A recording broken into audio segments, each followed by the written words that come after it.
If I wanted America to fail, to follow, not lead, to suffer, not prosper, to despair, not dream, I'd start with energy. I'd cut off America's supply of cheap, abundant energy.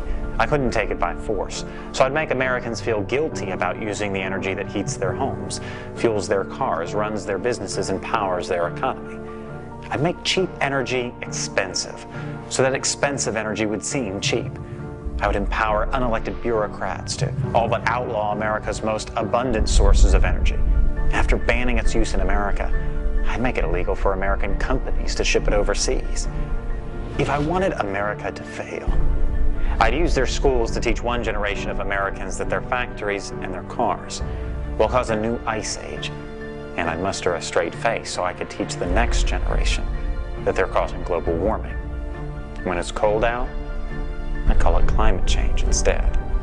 I'd imply that America's cities and factories could run on wind power and wishes. I'd teach children how to ignore the hypocrisy of condemning logging, mining, and farming while having roofs over their heads, heat in their homes, and food on their tables.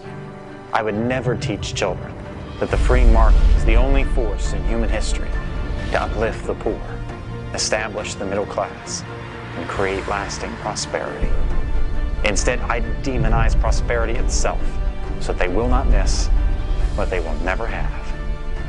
If I wanted America to fail, I would create countless new regulations and seldom cancel old ones that would be so complicated that only bureaucrats, lawyers, and lobbyists could understand them. That way small businesses with big ideas wouldn't stand a chance. And I would never have to worry about another Thomas Edison, Henry Ford, or Steve Jobs.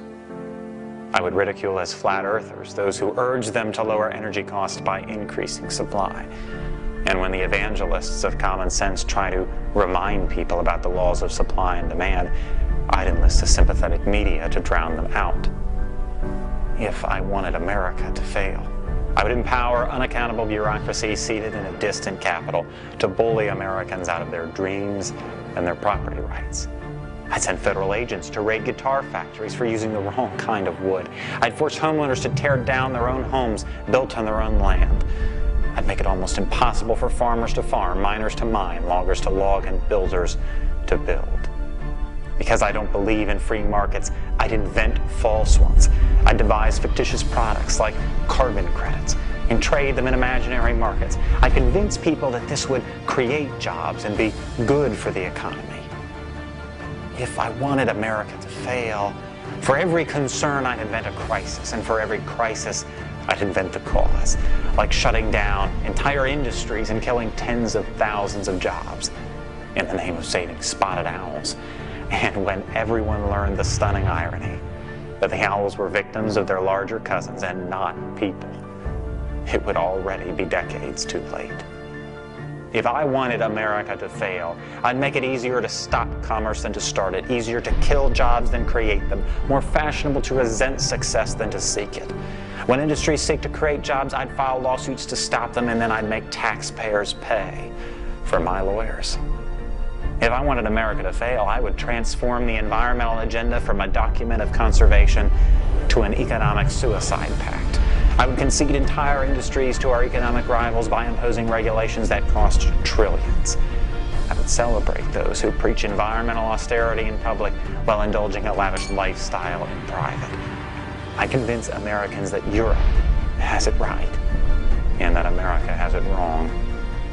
If I wanted America to fail, I would prey on the goodness and the decency of ordinary Americans. I would only need to convince them that all of this is for the greater good. If I wanted America to fail, I suppose I wouldn't change a thing.